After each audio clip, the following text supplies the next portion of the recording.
pagi teman-teman semua. Saya harap teman-teman luar biasa ya, karena fakta yang cukup unik ya kan. Kalau teman-teman mungkin yang sudah berakhir pekan dengan keluar rumah ya, kita lihat kan fenomena bahwa di mana-mana itu sekarang lagi rame ya. Kemarin saya kebetulan kan tinggal di Tunjungan Plaza, itu juga sudah rame pengunjung. Jadi eh, padahal kita baru ingat bahwa Juli PPKM ketat, tetapi sekarang juga sudah ekonomi kelihatannya sudah berputar dengan luar biasa. Nah, properti juga kelihatannya mengikuti. Jadi mulai PPKM sudah mulai longgar Agustus, kita juga tahu bahwa properti juga sudah lumayan ramai. Nah, maka dari itu hari ini saya akan coba memberikan sebuah training lagi, yaitu bagaimana menservis vendor supaya Anda itu menjadi agen properti kesayangan dari vendor. Oke, slide-nya silakan. Jadi topik kali ini saya memberikan judul bagaimana menservis listing yang membuat vendor loyal kepada kita. Nah, seringkali agent itu takut kalau misalnya disuruh melisting dalam jumlah yang lumayan banyak atau melisting eksklusif listing. Banyak agent properti ketakutan. Setiap kali saya tanya, kenapa kok takut? Iya Pak, nanti takut dikejar-kejar oleh vendor. Itu adalah jawaban klasik yang banyak agent properti itu sering lemparkan. Dan mungkin ini juga yang Anda alami sekarang. Nah, maka dari itu, kita akan membahas bagaimana sih cara kita menservis, tetapi membuat vendor itu tetap loyal pada kita, walaupun listingnya belum terjual. Oke, next. Nah, jadi sebelum saya memberikan tips itu, saya akan sedikit membahas alasan mengapa banyak vendor yang kecewa dan marah terhadap agen properti. Nah, ini kita akan kupas supaya Anda tahu kenapa sih kok vendor itu bisa marah dengan kita apabila kita melisting properti mereka. Nah, yang pertama alasannya, banyak agen properti itu overpromise pada saat melisting. Nah, ini yang seringkali dilakukan oleh agen properti, yaitu terlalu banyak menjanjikan cara pemasaran supaya vendor itu mau menitipkan propertinya sama agen tersebut. Jadi misalnya pada waktu melisting, Mr. Vendor, nanti kalau kamu titipkan listingnya sama saya, propertimu akan saya open house-kan tiap minggu. Saya akan iklankan tiap minggu. Saya akan flyeringkan tiap minggu. Nah, itu janjinya. Tetapi pada saat mendekati kenyataan, pada waktu vendor sudah menyerahkan listing kepada si agen, yang terjadi apa? Nggak pernah diapa-apakan. Paling cuma minggu pertama dia open house, habis itu sudah nggak pernah apa-apa. Nah, akhirnya apa? Ya, merasa bahwa terlalu dikasih janji manis, terlalu dikasih harapan yang tidak pernah dilaksanakan oleh si agen properti. Nah, ini yang membuat vendor kecewa. Oke. Alasan yang kedua, mengapa vendor itu bisa marah dengan kita? Jarang atau hampir tidak pernah komunikasi dengan vendor setelah presentasi listing. Hanya komunikasi kepada vendor saat mau viewing atau negosiasi. Nah, syukur-syukur kalau misalnya begitu ada listing, sudah ada viewing, sudah ada nego. Jadi komunikasi nggak terputus. Nah, tetap 8 dari 10 properti pada waktu kita sudah listing, belum tentu dalam 1 bulan pertama ada viewing dan ada nego. Nah, jadi kapan hari ini pernah saya kebetulan duduk di sebelah seorang agen properti, tapi bukan di sini, di tempat lain, ya kan? Nah, kira-kira si agen properti itu ditelepon oleh vendor. Nah, waktu ditelepon kira-kira percakapannya seperti gini. halo Pak Agen, properti saya bagaimana kabarnya? Nah, kira-kira seperti itu dia, vendornya bilang. Terus kemudian si agen kira-kira ngomong gini, Pak vendor, saya kalau belum telepon Anda atau saya belum menghubungi Anda, artinya belum ada yang viewing atau belum ada yang negosiasi. Nah, kira-kira Anda kalau sebagai vendor, kira-kira gimana? Marah nggak? Ya pasti marah. Nah, jadi banyak dari kita atau banyak dari agen properti itu hanya komunikasi dengan vendor apabila mau ada viewing atau ada nego. Jadi selama jeda vakum 1 bulan 2 bulan gak ada komunikasi. Nah ini harus hati-hati. Jadi teman-teman harus perhatikan frekuensi Anda komunikasi dengan vendor Anda. Oke, next. Nah, yang ketiga, tidak punya aktivitas pemasaran yang jelas dan konsisten. Jadi hanya bisanya ngelisting, tetapi nggak ada aktivitas pemasaran yang jelas dan konsisten. Jadi akhirnya si vendor akan merasa, waduh propertiku sudah nggak laku-laku terjual, terus kemudian si property agent juga nggak ada kegiatan, akhirnya dia mulai melirik apakah ada agen properti lain yang bisa membantu dia. Nah, jadi Anda juga harus hati-hati. Apabila Anda sudah listing, apalagi eksklusif, dan Anda tidak punya planning yang jelas terhadap pemasaran si listingnya vendor. Nah, jadi maka dari itu, untuk setiap listing, Anda harus punya cara pemasaran atau rencana pemasaran yang gitu. Nah, ini adalah 3 alasan kenapa kok vendor itu bisa kecewa dan marah pada Anda pada saat Anda. Oke. Pertanyaan berikutnya. Kalau memang vendor itu bisa marah kepada kita, ya, kita kan harus tahu apa sih yang sebenarnya diinginkan oleh vendor pada saat mempercayakan propertinya pada kita, agen properti. Nah, kalau kita tahu apa yang diinginkan atau apa yang diharapkan oleh vendor pada kita, nah ini membuat harapan vendor itu tercapai. Nah, kita lihat apa sebenarnya harapan atau hal-hal yang diinginkan oleh vendor yang membuat akhirnya mereka tetap mempercayakan propertinya pada kita walaupun properti itu belum laku terjual. Oke, kita lihat ya. Nah, yang pertama, pasti semua vendor yang Anda pegang pasti ingin propertinya laku terjual. Ini sudah sesuatu yang pasti.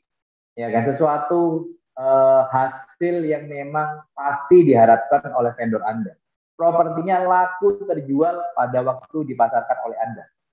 Nah, maka dari itu, supaya Anda itu jago di dalam jualan properti, agen properti harus mengasah kemampuan di dalam menjual properti.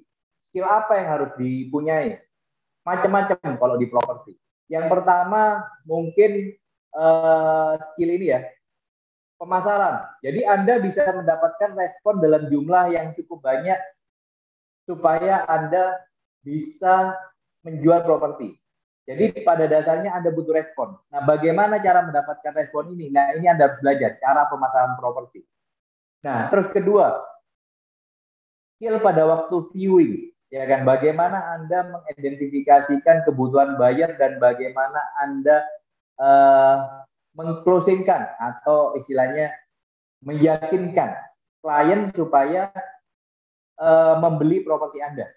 Nah, terus kemampuan negosiasi dan kemampuan lain-lain. Nah, maka dari itu Anda harus asah kemampuan properti Anda.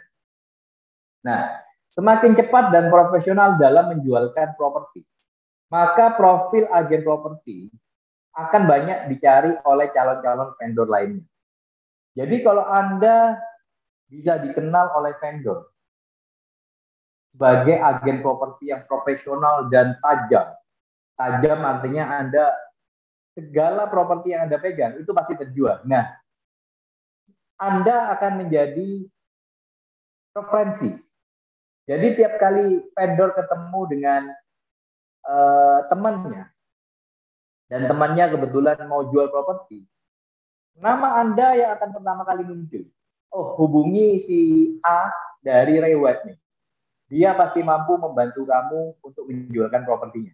Nah, jadi vendor Anda yang sudah Anda servis dengan benar, apalagi propertinya mampu terjual, mereka akan menjadi duta besar Anda, akan menjadi ambasador Anda di dalam mempromosikan Anda. Nah, bayangkan Anda punya duta besar atau ambasador itu misalnya 10-20 orang. Ya kan, di mana tiap hari mereka ketemu orang dan mereferensikan Anda. Maka yang terjadi apa? Nama Anda akan cepat terkenal dan listingan Anda menjadi setiap minggu mungkin Anda akan mendapatkan referensi properti. Nah, itu di sana. Oke, next. Terus bagaimana kalau misalnya Anda sudah fight, tetapi propertinya belum juga laku terjual? Apa yang terjadi? Memang harapan semua adalah properti laku terjual. Tapi bagaimana kalau tidak? Pak, nanti kalau misalnya properti nggak laku, saya bisa dimarahin sama vendor. Nah, ini solusinya. Jadi kalau memang properti itu belum laku terjual, maka yang perlu kita lakukan adalah komunikasi secara rutin dengan agen properti atau dengan vendor walaupun propertinya belum ada penawaran atau terjual. Nah, dengan komunikasi yang berkala, vendor dapat memantau perkembangan pemasaran propertinya. Nah, jadi misal hari ini Anda ketemu dengan vendor untuk melakukan yang namanya presentasi listing. Nah, begitu Anda sudah mendapatkan listingnya secara eksklusif, katakanlah begitu, Anda pulang. Anda mungkin pesan banner dengan admin, pesan banner. Nah, kalau bisa, Anda segera komunikasikan melalui WA ataupun Pak vendor, Bu vendor, saya sudah pesankan spanduk.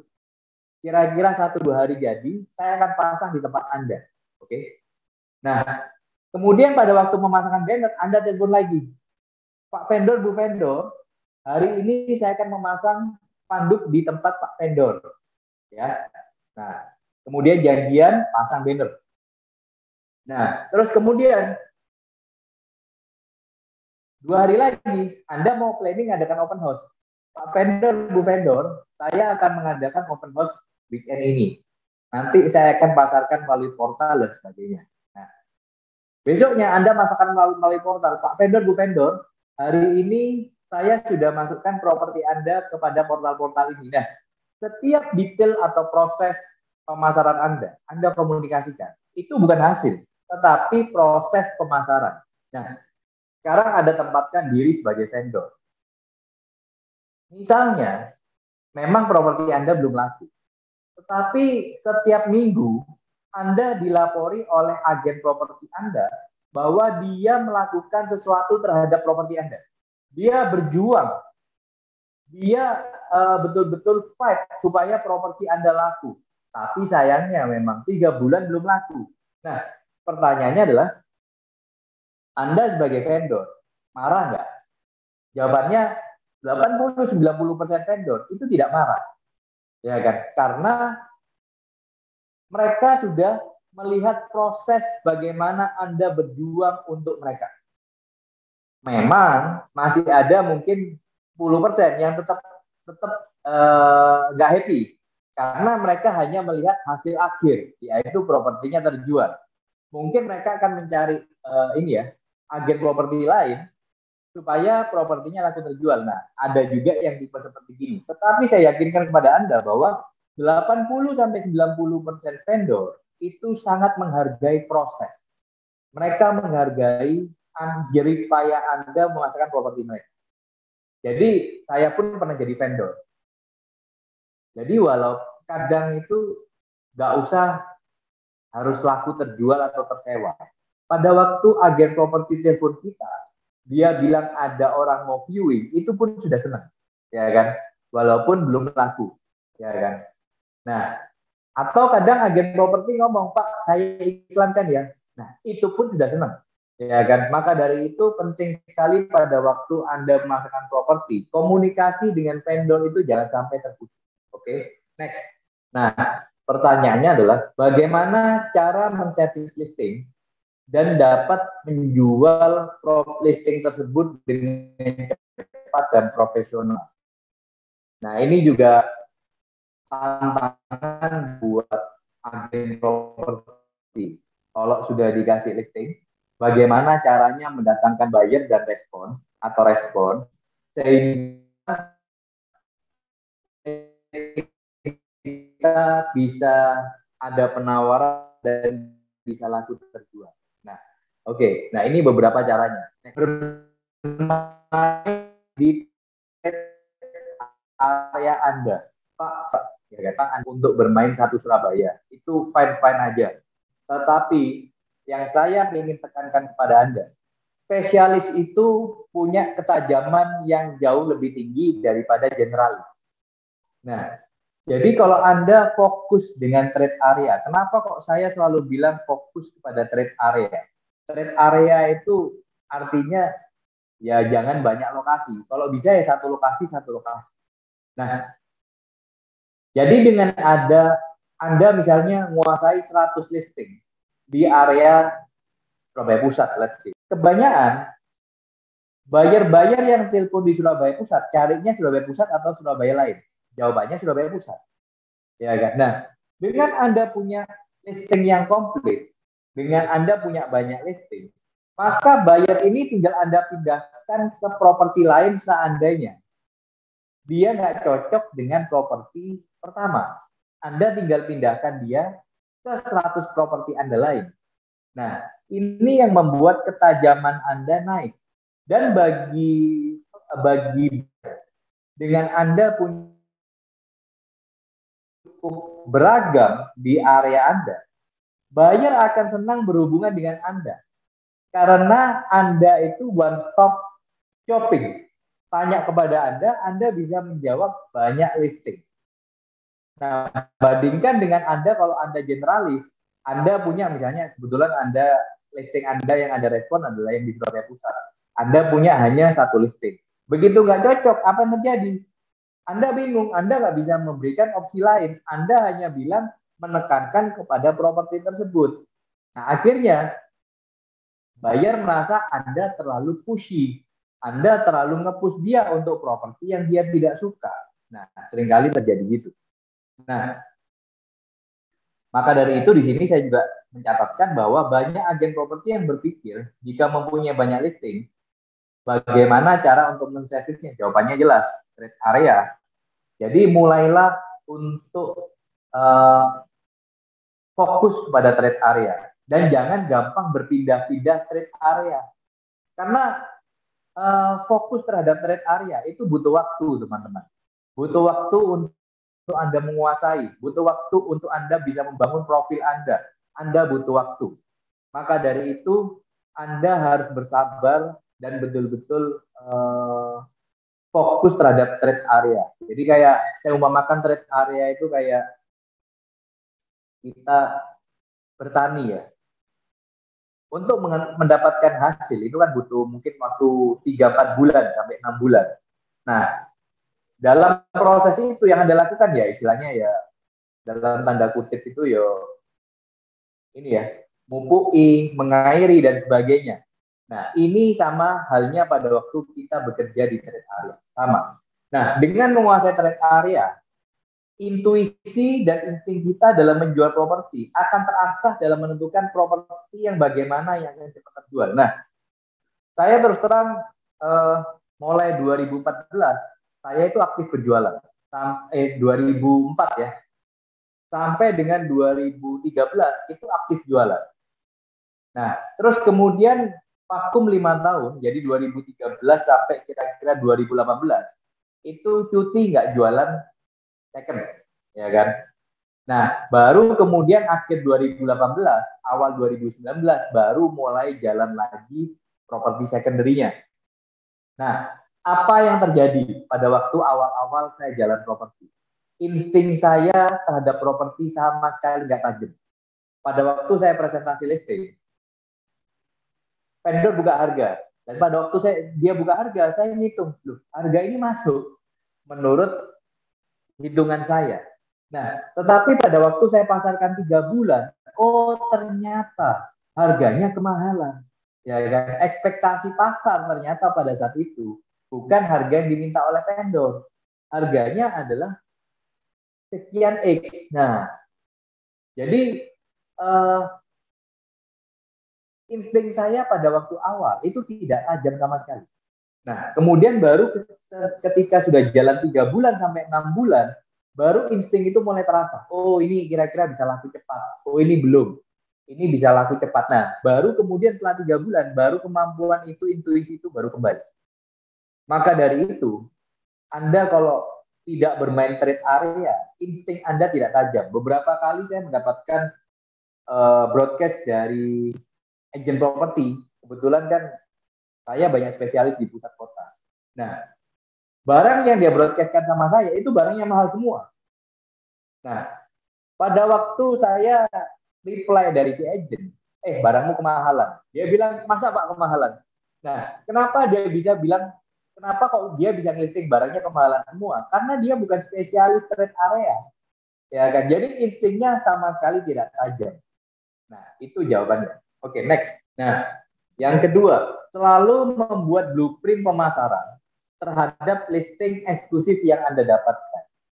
Jadi, kenapa kok saya bilang listing eksklusif? Karena listing eksklusif itu adalah listing yang memang Anda punya kewajiban untuk menservis dengan benar.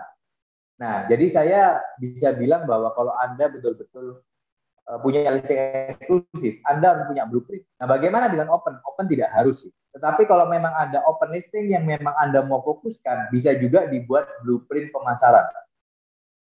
Nah, kenapa kok harus membuat yang namanya blueprint pemasaran? Blueprint pemasaran itu dapat dikomunikasikan dengan vendor dan dapat mengingatkan aktivitas pemasaran yang Anda lakukan untuk listing tersebut. Nah, jadi selain untuk laporan kepada vendor, blueprint pemasaran itu juga sebagai agenda Anda.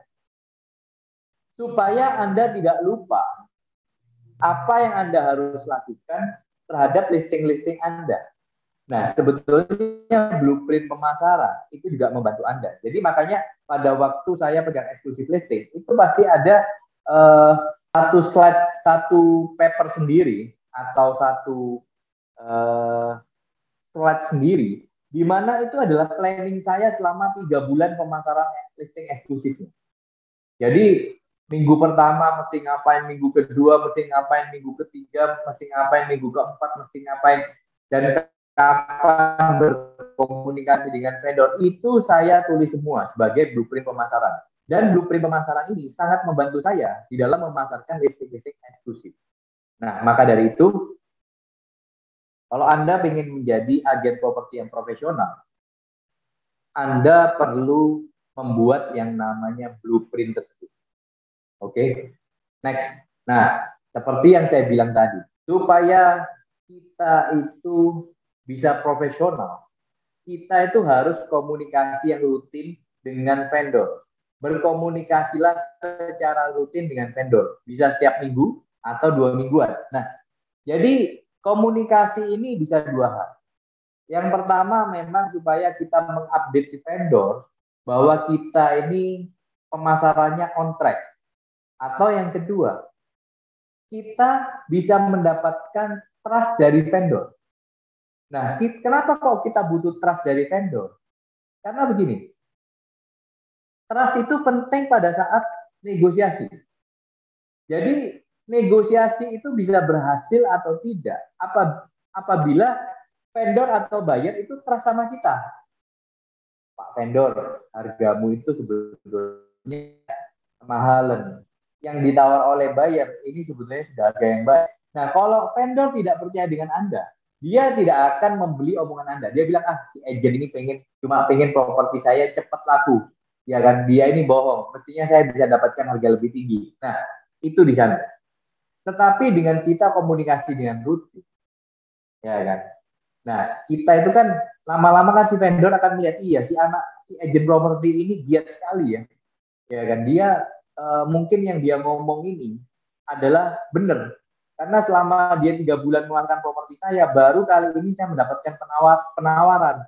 Ya sudah, saya akan pertimbangkan penawaran dari si agen properti tersebut. Nah, itu yang terjadi. Maka dari itu, kita jangan takut untuk komunikasi dengan vendor, walaupun belum ada penawaran, ataupun belum ada viewing. Nah, jadi ini yang perlu Anda ingat. Jadi komunikasi yang rutin dengan vendor, itu membantu Anda supaya properti Anda bisa laku terjual. Bisa juga Anda komunikasi vendor, saya kan sudah masarkan 3 bulan ini, cuma mungkin orang ngomong kemahalan semua, bisa Anda turunkan dulu. Nah, ini bisa juga terjadi apabila komunikasi Anda lancar dengan vendor. Oke, next. Nah, hal yang keempat, supaya properti vendor bisa laku terjual. Reposisi harga, jangan menunggu ada penawaran baru, jangan menunggu ada penawaran baru reposisi harga. Tetapi buatlah reposisi harga sebelum belum ada penawaran juga. Nah, jadi sebetulnya properti laku atau tidak, sebetulnya itu tergantung dari 4P. Jadi kalau Anda belajar ilmu marketing, Anda pasti paham dengan adanya 4P. 4P itu apa aja? Yang pertama itu place, location. Jadi lokasi properti itu ada di mana? Yang kedua, produknya. Ya kan, produk itu artinya properti, desain propertinya, denahnya itu bagaimana? Menarik enggak? Yang ketiga adalah promosi. Cara kita mempromosikan, di mana, mendatangkan respon atau tidak, itu pengaruh. Dan yang terakhir itu adalah price. Jadi kalau pricingnya itu mahal, ya propertinya tidak akan laku. Maka dari itu sebetulnya price, produk, dan place itu peran dari vendor. Maka dari itu kita harus meyakinkan vendor bahwa harga itu kalau memang dilempar ke market tidak laku-laku, lebih baik harus direposisi. Karena reposisi itu membuat properti Anda bisa laku. Nah, saya ingat sekali, setiap kali saya memasarkan, pada waktu pemasaran, rata-rata properti itu nggak menarik. Nggak menariknya begini, tempatnya sih oke, harganya nggak terlalu menarik. Nah, tetapi seiring berjalannya waktu, harga itu biasanya turun. Entah dari penawaran kita atau penawaran agen lain, atau juga vendor sudah kepepet nih. Makanya dia salah satu solusinya adalah turun harga. Itu yang sering kali terjadi. Nah, pada waktu harga itu turun dan kemudian sampai kepada titik tertentu, harga itu menjadi menarik. Ya kan? Nah, maka dari itu, pada waktu kita pemasaran dan pada waktu kita cukup desperate, pada waktu kita hampir menyerah, Pak, kok propertiku gak laku-laku. Nah, mungkin yang Anda bisa lakukan adalah Anda berkala reposisi harga properti Anda. Oke, next.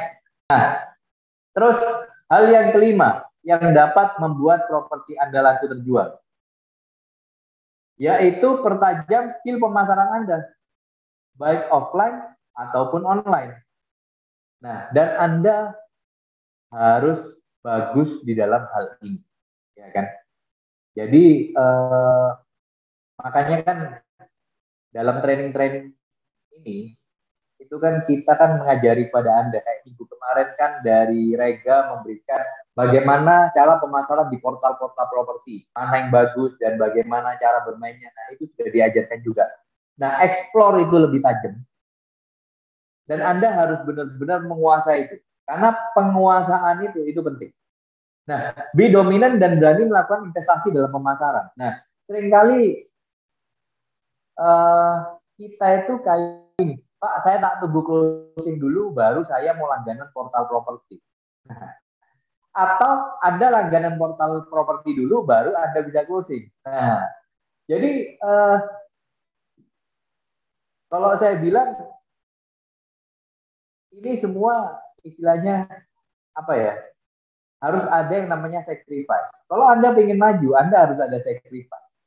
Ya kan? Nah, Kalau saya lebih lebih kepada saya investasi dulu, kemudian baru saya berusaha menutup investasi saya. Nah, jadi eh, kalau memang saya merasa bahwa portal properti itu bagus, maka saya akan bayar dulu. Nah, setelah saya keluar uang sekian rupiah, nah saya punya target minimal mengembalikan investasi yang saya sudah keluarkan sekian rupiah itu supaya kembali modal. Nah, nah kebanyakan dari agent properti 80% nunggu closing dulu. Nah, tetapi pada waktu closing, ya Pak, tapi jangan closing yang ini ya Pak ya. Karena closing yang ini saya butuh uang Pak. Nah, ceritanya bulat seperti gitu. Biasanya seperti itu. Maka dari itu kalau saya melihat banyak dari kita itu nggak bisa maju-maju. Karena kenapa? Ya nggak ada sacrifice-nya, ya kan? Dan istilahnya selalu mengharapkan closing dulu dan di mana closing itu tak kunjung-kunjung juga datang. Nah, maka dari itu, oke, next, thank you. Nah, itu kira-kira yang saya bisa jelaskan. Jadi, cara menservis vendor atau cara menservis listing supaya Anda itu tetap dipercaya oleh vendor walaupun propertinya belum laku.